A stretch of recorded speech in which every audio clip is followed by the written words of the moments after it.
Welcome back to the channel Tripitaka. आज हम लोग यहाँ पे स्टार्ट लेने जा रहे हैं PYQ previous year question history का। तो भाई किसका?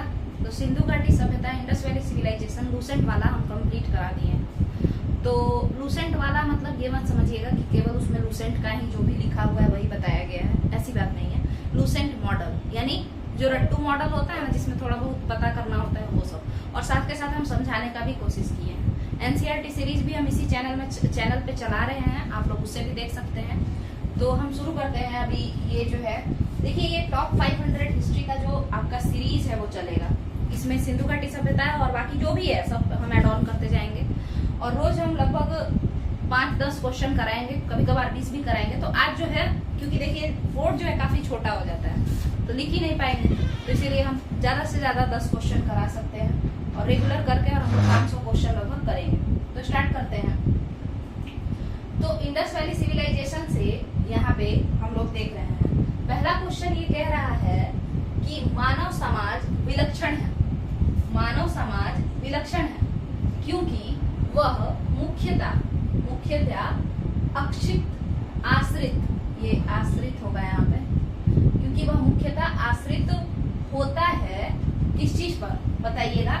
ऑप्शन ए, कमेंट में आप लोग अपना अपना आंसर बताइएगा, ठीक है। ऑप्शन ए संस्कृति पर यानी कल्चर पर।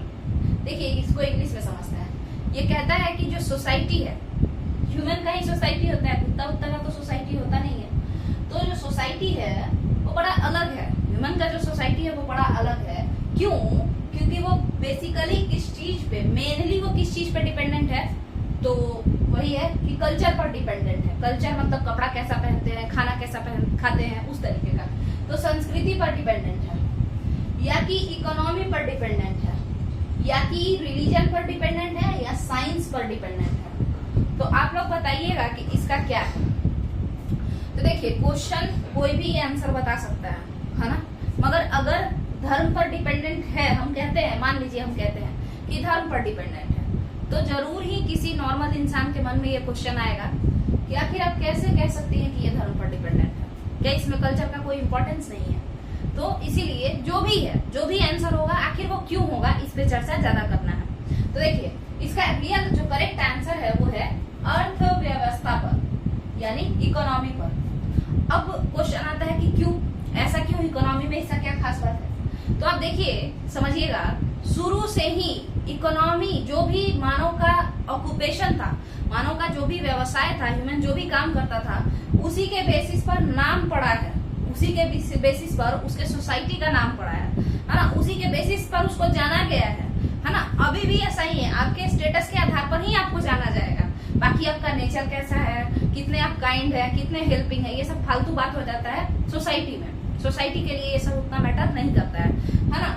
तो इकोनॉमी बेस्ड है हम लोग का सोसाइटी, जिसके पास जितना पैसा, चाहे वो पैसा कैसे भी आया हो, है ना। जैसे देखिए कई नेता लोग होते हैं, है ना, उनपे करप्शन का चार्ज होता है और बाकी चीजें भी होती है, मर्डर का भी चार्ज हो सकता है, जो भी हो, मगर क्योंकि उनके पास पैसा अच्छा खासा है, कोई अमीर बिजनेसमैन है, उसके पास पैसा अच्छा खासा है, तो उसका बहुत सारा गलती ऑटोमेटिकली माफ हो जाता है, सोसाइटी उसको एक्सेप्ट कर लेता है ना। उसके साथ सोशल स्टिग्मा अटैच नहीं है। कोई करप्ट ऑफिसर है तो बड़ा ही शान से लोग कहता है ना कि ऊपरी आमदनी बहुत कमा रहा है, इनके पास तो बहुत ऊपरी आमदनी का स्रोत है। वो ऊपरी आमदनी क्या है? घूस ही तो है, वो गलत पैसा है ना, मगर फिर भी बड़े ही शान से उसके मम्मी पापा भी बताएंगे कि ये ऊपरी आमदनी भी इसका बहुत ज्यादा है ना। तो ये क्या है? इकोनॉमी बेस्ड सोसाइटी है। इकोनॉमी बेस्ड सोसाइटी है। पैसा आपके पास कहीं से भी आए, कोई भी मीन्स हो, है ना, मीडियम आपका कैसा भी हो, है ना, मगर मेन एंड क्या होना चाहिए? पैसा आपके पास ज्यादा होना चाहिए। बाकी तब आपके उसके बाद देखा जाएगा कि नेचर कैसा है, दुनिया जहान जो भी कैसा है वो सब, ठीक है। तो अर्थव्यवस्था पर आधारित है। अब एक एग्जाम्पल के तौर पर समझिए, आपको पता होगा पुराने जमाना में इंसान ऑक्यूपेशन व्यवसाय क्या करता था? हंटिंग और गैदरिंग करता था, तो उसको हंटर गैदरर कहा गया, है ना। हंटर गैदरर कहा गया। ऐसा थोड़ा है कि उसका बस एक ही काम था, बस हंटिंग ही करता था। वो भी नाश्ता गाता था, पिक्चर बनाता था, सब चीज करता था, ठीक है, बट उसके नाम पर नाम नहीं पड़ा। उसका मेन काम, उसके व्यवसाय के नाम पर ही उसका नाम पड़ा कि वो हंटर गैदरर है। जो पशुचारक होता था तो उसको हम लोग कह देते थे पेस्टोरल नोमैड्स, और पेस्टोरल नोमैड का एक कल्चर होता था, ठीक है, एग्रीकल्चर जो फार्मर्स होते थे तो उनके लिए कहा है कि एग्रीकल्चर बेस्ड सोसाइटी है। तो आप देख रहे हैं कि इकोनॉमी का इंडियन सोसाइटी नहीं बल्कि पूरे के पूरे ह्यूमन के लिए वर्ल्ड लेवल पे भी हम लोग इकोनॉमी बेस्ड सोसाइटी में रहते हैं। अगर आपके पास पैसा कम है आपका इज्जत सीधे घट जाएगा, अगर आपके पास पैसा है आप इंसान कैसे भी हैं आपका इज्जत अच्छा रहेगा सोसाइटी में। अब दूसरा क्वेश्चन हम लोग समझते हैं हड़प्पा। यहाँ पे देखिएगा कि हड़प्पा निम्नलिखित में से किस सभ्यता से संबद्ध है। हड़प्पा निम्नलिखित में से किस सभ्यता से संबद्ध है, मतलब कि पहले इसका ऑप्शन देखते हैं। ए सुमेरियन की सभ्यता, बी सिंधु घाटी सभ्यता, सी वैदिक सभ्यता और डी मेसोपोटामिया सभ्यता। देखिए बात कर रहा है यहाँ पे कि हड़प्पन सिविलाइजेशन कौन से सिविलाइजेशन का नाम है। तो देखिएगा यहाँ पे जो भी दिया हुआ है, एक है सुमेरियन सिविलाइजेशन। अब आप लोग खुद बताइए कि सुमेरियन सिविलाइजेशन कौन सा सिविलाइजेशन था। सुमेरिया इराक को ही कहते थे। वेस्टर्न साइड ऑफ इराक जो था ना, वेस्टर्न क्या होता है अगर आप लोग देखना चाहें तो हम यहाँ पे बता देते हैं। देखिए ये एक छोटा सा यहाँ पे क्योंकि जगह नहीं है तो वेस्ट इधर ईस्ट है, इधर वेस्ट है। तो जो सुमेरिया था ना, इराक का जो वेस्टर्न साइड था ना वो सुमेरियन था, ठीक है, Sumerian civilisation. Western Sumerian civilisation काफी डेवलप था, है ना।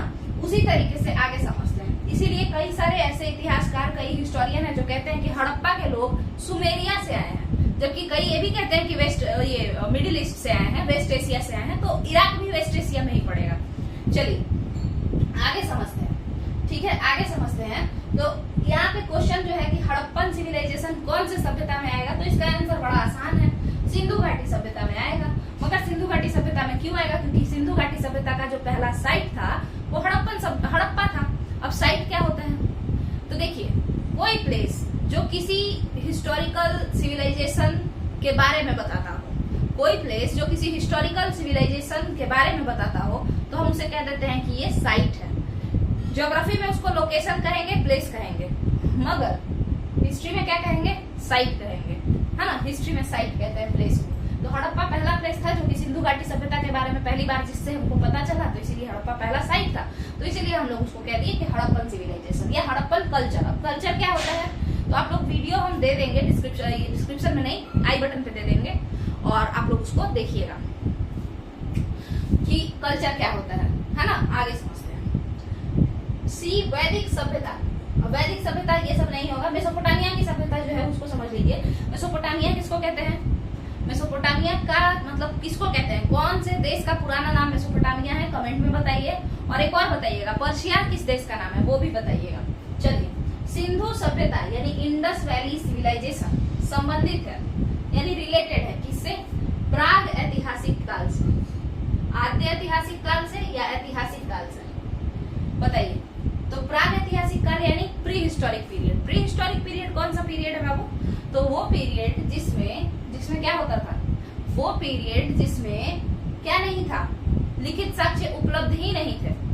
The period which lacks written sources, है ना, कोई रिटन सोर्स नहीं था, केवल हम लोग आर्कियोलॉजी पर डिपेंडेंट थे कि क्या हाँ सामान ये यूज करता था, इस टाइप का बिल्डिंग है, उस तरीके का ही बात करके खुश हो जाते थे। जितना उससे नॉलेज हो जाए अच्छा है, ठीक है। तो ये प्री हिस्टोरिक पीरियड समझ गए। प्रागैतिहासिक काल क्या होता है, जिसमें रिटन सोर्स नहीं है, जिसका लिखित साक्ष्य नहीं है।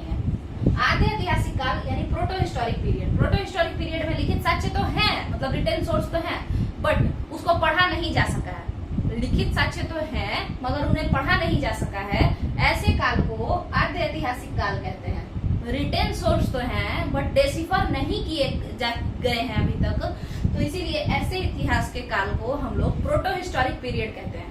तो अब आप खुद बताइए कि सिंधु सभ्यता यानी हड़प्पन कल्चर या Harappan civilisation, Indus valley civilisation जो है, तो उसमें तो रिटन सोर्स तो था ना, हड़प्पन स्क्रिप्ट है ना, पिक्टोग्राफिक स्क्रिप्ट है, बॉस्ट्रोफिडन इफेक्ट है, ये सब हम जो भी बोल रहे हैं ये क्या है, ये आपको सिंधु घाटी का जो हम एक्सप्लेनेशन वीडियो बनाए हैं उसमें अच्छे से पता चलेगा, ठीक है।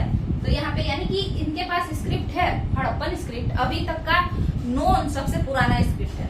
हम नोन क्यों बोल रहे हैं, मतलब अभी तक जो मालूम है, हो सकता है आगे चल के हम लोग को कोई और खुदाई और पता चले कि हड़प्पा से भी पहले की सभ्यता कोई है, समझ में आ रहा है। तो इसलिए अभी तक में जो सबसे पुराना नोन स्क्रिप्ट है, अभी तक में जो सबसे पुराना ज्ञात लिपि है वो कौन है, हड़प्पा की लिपि है। तो इसका मतलब है कि सिंधु घाटी सभ्यता में लिपि तो है, यानी कि वो प्राग ऐतिहासिक काल या प्री हिस्टोरिक पीरियड का तो नहीं हो सकता है। तो मगर फिर क्या बात है, तो बात ऐसा है कि उस लिपि को अभी तक कोई पढ़ नहीं पाया, तो इसीलिए ये प्रोटो हिस्टोरिक पीरियड में आ जाएगा या आद्य ऐतिहासिक काल में आ जाएगा। समझ में आ गया? चलिए देखिए, यहाँ पे अगर कुछ गलत लिखा हुआ हो तो उस पे ध्यान नहीं देना है, आप लोग खुद समझ सकते हैं। वहां पे ध नहीं होगा, आद्य होगा। चलिए, सिंधु घाटी की सभ्यता गैर आर्य थी, क्योंकि बताइए, सिंधु घाटी की सभ्यता गैर आर्य सभ्यता थी, ऐसा क्यों है? तो आप लोग को हम सबसे पहले ही बता दिए हैं कि द्रविड़ थे यहाँ के मुख्य निवासी, है ना। माना जाता है ऐसा कि द्रविड़ यहाँ के मुख्य निवासी थे। मध्य एशिया से आए हुए लोग जो थे, वेस्ट एशिया से जो आए हुए लोग थे, वो लोग यहाँ के मुख्य निवासी थे। तो ऐसा तो फिर आप लोग कहेंगे तो आर्य भी तो कहाँ से आए थे? आर्य भी तो उधर ही से आए थे ना। चलते हैं आगे देखते हैं। अच्छा, आप लोग सही में बताइए कि आर्य मध्य एशिया से आए थे या सेंट्रल? अच्छा, सेंट्रल एशिया को ही मध्य एशिया कहेंगे। देखिए सुनिए, आर्य जो थे वो सेंट्रल एशिया से आए थे, ऊपर से। मध्य एशिया काकी तातु उर, मतलब Kazakhstan, Kyrgyzstan, Tajikistan, Turkmenistan, Uzbekistan, यहाँ से आए थे। ठीक है, मगर जो आपके ये थे, जो सिंधु घाटी सभ्यता वाले लोग थे, वो लोग वेस्ट एशिया से आए थे, पश्चिम एशिया से, ईरान, इराक, वो वाले साइड से, हाँ, भूमध्य सागरीय क्षेत्र से आए थे। फिर से सुन लीजिए, सिंधु घाटी सभ्यता के लोग वेस्ट एशिया से यानी पश्चिम एशिया से आए थे, भूमध्य सागरीय क्षेत्र से आए थे, जबकि वैदिक सभ्यता के लोगों को कहा जाता है कि वो मध्य एशिया यानी सेंट्रल एशिया से आए थे। तो वो कौन सा जगह हुआ? तो काकीतातुर, Kazakhstan, Kyrgyzstan, Tajikistan, Turkmenistan, Uzbekistan, यहाँ से आए थे। ठीक है, ये पहले पूरा टोटल मिला करके सेंट्रल एशिया कहा जाता था, अभी भी यही कहा जाता है, बट टेरिटरी अलग अलग हो गया, बढ़ गया है। तो चलते हैं आगे। तो सिंधु घाटी की सभ्यता गैर आर्य थी। तो पहले तो वहां के निवासी द्रविड़ थे, ऐसा इतिहास में लिखा हुआ है, हिस्ट्री में लिखा हुआ है। दूसरी बात, कुछ हिस्टोरियंस कहते हैं कि द्रविड़ थे, कुछ कहते हैं उधर से आए थे, अपना अपना है। तो पहला, उसके बाद जो आपकी आर्यन सभ्यता थी यानी वैदिक सभ्यता, वह नगरीय नहीं थी, रूरल थी। ये नगरीय थी, मतलब अर्बन थी, ये अर्बन सिविलाइजेशन है। उसकी अपनी लिपि थी, तो ये भी सही है। पिक्टोग्राफिक था ना इसका, तो ये भी सही है कि हाँ है, उसका एक अलग लिपि था। तो क्या वैदिक सभ्यता का कोई लिपि नहीं था? था ना, देवनागरी था। उन लोगों का संस्कृत जो लिखते थे वो देवनागरी लिपि में ही था ना, बस वैदिक संस्कृत होता था, समझ में आया? तो उनका अलग था, इनका पिक्टोग्राफिक लिपि था, मतलब भाव चित्रात्मक लिपि था। उनका कैसा था? तो उनका देवनागरी था। तो अलग अलग हो गया इस मामले में भी। उसकी खेतीहर अर्थव्यवस्था थी, उसकी मतलब किसकी? आर्य सभ्यता। आर्यों की जो सभ्यता थी वो खेतीहर थी। खेतीहर मतलब एग्रेरियन बेस्ड इकोनॉमी था। और इन लोगों का ट्रेड बेस्ड इकोनॉमिक था। आप लोग पढ़ेंगे अगर लूसेंट वगैरह, तो उसमें बोलेगा कि जो सत्ता का जो केंद्र है, मतलब सेंटर ऑफ पावर जो है, वो मर्चेंट के हाथों में है, वणिक वर्ग के हाथों में है, मतलब जो लोग व्यापार करते हैं उनके हाथों में है। किस समय में? सिंधु सभ्यता के समय में। ठीक है, तो इसका मतलब है कि सिंधु सभ्यता का तो मर्चेंट वाला काम ज्यादा चल रहा था। तो यानी अर्थव्यवस्था कैसा था? मेनली ट्रेड बेस्ड इकोनॉमी था, है ना। जबकि आर्यन सभ्यता या आप कह लीजिए वैदिक सभ्यता का जो है, तो वो खेतीहर अर्थव्यवस्था था। खेतीहर मतलब एग्रेरियन इकोनॉमी था। चलिए, तो सारा का सारा सही हो जाएगा इसमें। ठीक है, सारा का सारा ये सिंधु घाटी की सभ्यता गैर आर्य थी, क्योंकि उसकी अपनी लिपि थी, नगरीय थी और ये सब चीजें। ठीक है, उसकी खेतीहर अर्थव्यवस्था थी। बट इन तीनों में अगर हम लोग देखें कि इन तीनों में सबसे सही कौन होगा, तो ये एक। वैसे तो सबका ये भी सही है, देखिए ये वाला भी एक, उसकी भी अपनी लिपि अलग अलग लिपि है। यहाँ पे देखिए खेतीहर अर्थव्यवस्था वाला बात, तो ये भी हम बता दिए। बट अगर 3 ही दिया है ऑप्शन और इसमें सबसे सही किसको मानेंगे, तो इसको मानेंगे। सिंधु घाटी सभ्यता को आर्यों से पूर्व की रखे जाने का महत्वपूर्ण कारक है। अच्छा देखिए, यहाँ पे थोड़ा सा ये अलग हो जा रहा है, महत्वपूर्ण कारक है। देखिए कह रहा है कि इंडस वैली सिविलाइजेशन को जो पुराना हम लोग मानते हैं, क्या मानते हैं कि नहीं, ये आर्यों से पुराने का मतलब पुराना जमाना का था। समझ में आया? जैसे सुनिए, अगर आप लोग को पता हो कि राम जी का कौन सा युग था? राम जी का युग था त्रेता युग, और वही कृष्ण का जो एज था वो था, उनका जो था वो द्वापर युग था। और हम लोग मानते हैं कि त्रेता युग पहले आया था, उसके बाद कृष्ण का युग आया था। ठीक है, तो उसी तरीके से हम लोग यहाँ पे देखते हैं, ये बस समझाने का एक तरीका था, है ना, रिलीजियस कंटेक्स्ट में था। मगर यहाँ पे समझिए क्या कि हम लोग कहते हैं कि पहले आया इंडस वैली सिविलाइजेशन, 4700 साल पहले इंडस वैली सिविलाइजेशन आया था, और आज से 2500 साल पहले वैदिक पीरियड का विकास हुआ, है ना। तो ऐसा क्यों मानते हैं, कैसे हम लोग को पता चला? तो देखते हैं, यहाँ देखिए, उसकी लिपि को देख के पता चला, तो ऐसा नहीं कह सकते हैं। नगर नियोजन, अब देखिए नगर नियोजन को देख करके या तांबा को देख करके या मृदभांड, मृदभांड मतलब बर्तन, ठीक है, जो भी बर्तन होता है और मेनली पॉटरी है ना, तो उसको देख करके मृदभांड को देख करके पता चला। कैसे पता चला? तो देखिए लिपि को देख करके हम ये नहीं बता सकते हैं कि किसका लिपि एडवांस है किसका नहीं है, सबका अलग अलग लैंग्वेज होता है, कल्चर से मतलब ऐसा नहीं कह सकते हैं। बट लैंग्वेज के कल्चर के बेसिस पर हम ये थोड़े कह सकते हैं कि वो पहले आया था। जैसे सुनिएगा, इंग्लिश और हिंदी दोनों साथ साथ में चल रहा है, ज्यादा डिमांड इंग्लिश का है ना, मगर ऐसा थोड़े कहेंगे कि इंग्लिश पहले आ गया था और हिंदी का बाद में विकास हुआ है। हिंदी भी काफी पुराना है ना, तमिल काफी पुराना है, समझ में आया? तो इस लैंग्वेज के या लिपि के बेसिस पर भाषा और लिपि अलग होता है।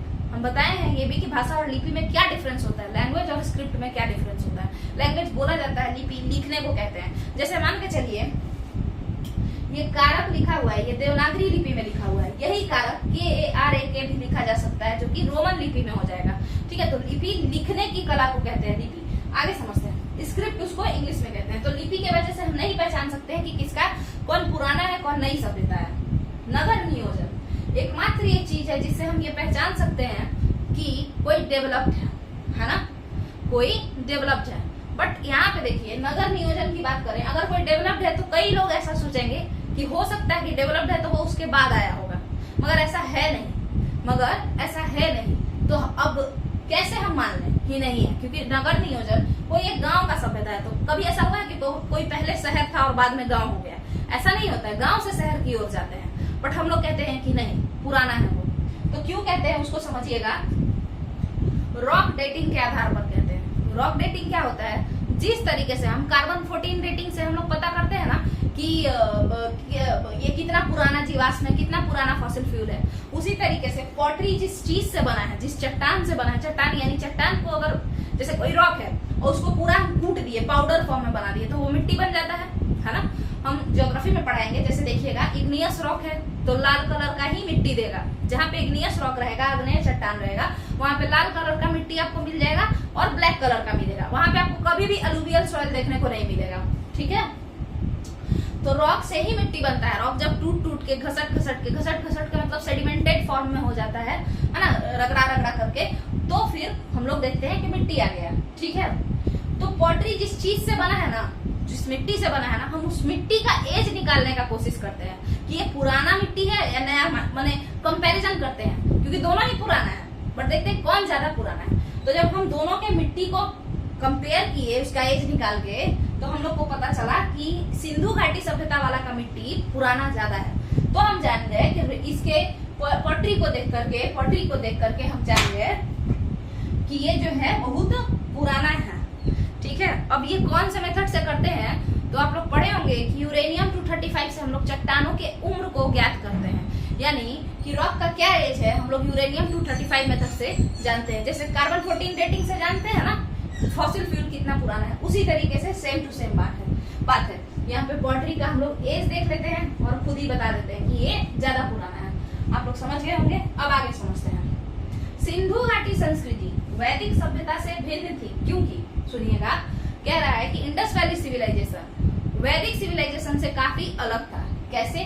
तो देखिए, इसके पास चित्रलेखीय लिपि थी,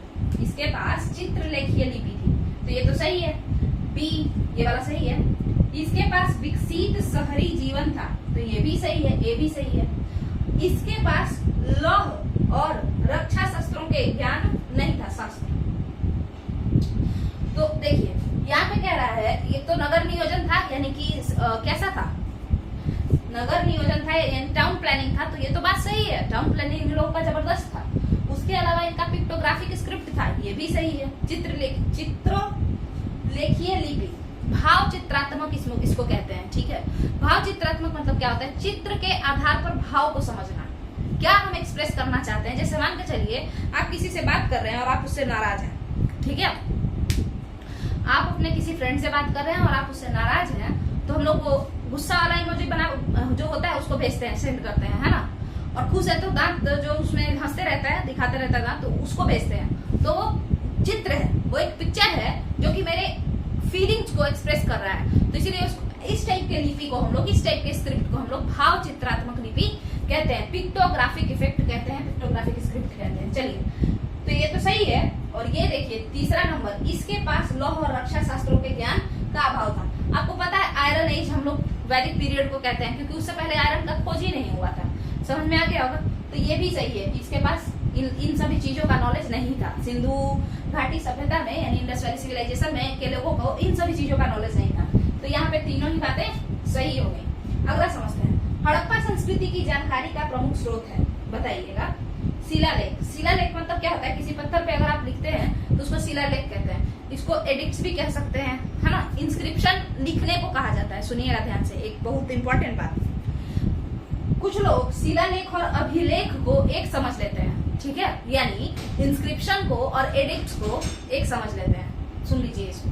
देखिए, अगर हम किसी कॉपी पे लिखते हैं तो कॉपी को क्या कहेंगे। मान के चलिए हम इस कॉपी पे लिख रहे हैं, तो इस कॉपी को क्या कहेंगे, कॉपी को कॉपी कहेंगे, मगर इसके अंदर जो लिखा है उसको तो राइटिंग कहेंगे, लेसन कहेंगे, ये सब कहेंगे, ठीक है। तो समझिएगा यही बात है। उसी तरीके से अगर हम किसी पत्थर पे लिखते हैं, ठीक है, तो चूंकि हम किसी हार्ड सरफेस पे लिख रहे हैं तो इसीलिए उसको हम लोग शिलालेख कहते हैं। हार्ड सरफेस जो है, अगर ऐसा हार्ड सरफेस जिसपे कुछ लिखा हुआ है, ऐसा हार्ड सरफेस, कठोर सामान, वो मिट्टी भी हो सकता है क्योंकि वो भी कागज से कठोर है ना। वो पत्थर भी हो सकता है क्योंकि वो मिट्टी और कागज दोनों से कठोर है ना। मेटल हो सकता है क्योंकि वो भी कठोर है। तो हार्ड सरफेस पे अगर हम लिख रहे हैं तो वो जो सरफेस है ना, उसको हम लोग शिलालेख कहते हैं। वैसा हार्ड सरफेस जिसपे कुछ लिखा हुआ है, हम लोग उसको शिलालेख कहते हैं। वैसा हार्ड सरफेस जिसपे कुछ लिखा हुआ है, उसको हम लोग एडिक्ट कहते हैं। इंग्लिश में शिलालेख को एडिक्ट कहते हैं, ठीक है।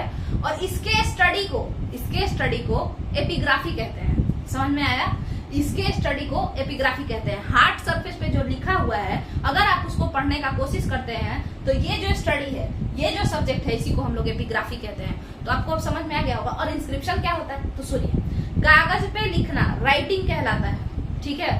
मगर स्क्राइब है ना, मगर अगर हम जैसे ऐसे लिखे ना, हम ऐसे लिखे हैं तो ये राइटिंग है, मगर यहाँ पे खोद के लिखने लगे, है ना, इसमें कुरेद के लिखने लगे, तो ये ना लिखना नहीं, ये गोदना कहलाता है, ठीक है। गड्ढा कर करके उसमें गोदा लगाना, गोदना एक तरीके से। और इसको इंग्लिश में क्या कहते हैं, इंस्क्राइब करना, ठीक है। इंस्क्राइब करना, उसको खोद के लिखना, इंस्क्राइब करना। तो इंस्क्राइब करना, तो ये इंस्क्रिप्शन कहलाया। मतलब हार्ड सरफेस पे जो चीज लिखा हुआ है वो इंस्क्रिप्शन है, और जिस हार्ड सरफेस पे कुछ लिखा हुआ है वो हार्ड सरफेस एडिक्ट कहलाता है। वो कॉपी नहीं कहलाएगा, वो एडिक्ट कहलाएगा। समझ में आ गया। तो अब आपको समझ में आ गया होगा कि अभिलेख और शिलालेख में या एडिक्ट और इंस्क्रिप्शन में क्या अंतर होता है। तो ये शिलालेख है। तो एडिक्ट तो हर जमाने में है।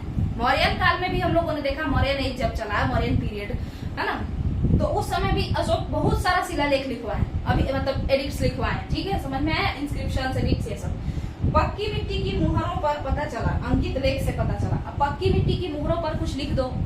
अंकित लेख मतलब होता है वही इंस्क्राइब करना, लिखना, ठीक है।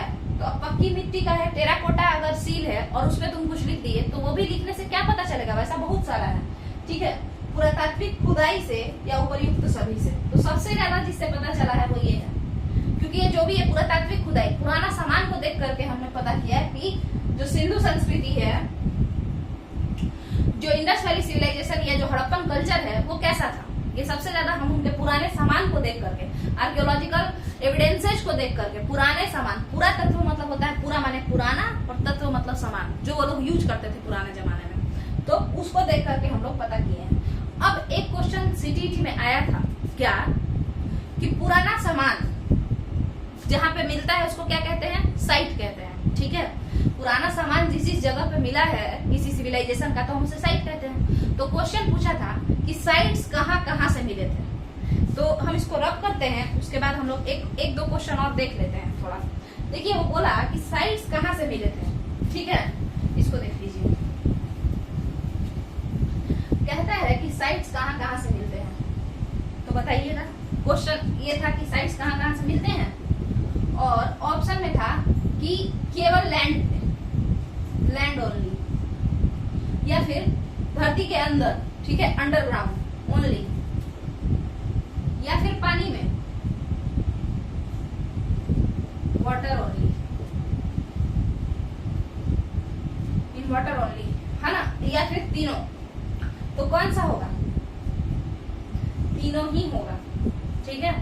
देखिए कई बार ऐसा होता है कि भूमि पर ही, जैसे हम आपको बता दें कि एक हिस्टोरियन नहीं बल्कि एक ऑफिसर था पुराना जमाना में, अंग्रेज ऑफिसर था, तमिलनाडु साइड का था शायद, वो नाम हम उसका भूल गए हैं। तो वो अंग्रेज थे बट उनका पोस्टिंग तमिलनाडु में हुआ था, तो वो चल रहे थे तमिलनाडु, केरल, साउथ इंडिया में, तो वो चल रहे थे ना, तो उनको उनके पैर से कुछ सामान टकराया और बाद में वो उसको जब देखे तो वो उस पर रिसर्च किया कि आखिर कितना पुराना है, तो उनको पता चला कि इंडस वैली सिविलाइजेशन का टाइम पीरियड का है ना, मतलब पुराने जमाना का है, वैदिक सभ्यता का है वैसा। तो यानी कि उनको तो बस चलते चलते मिल गया, तो लैंड पे ही मिल गया।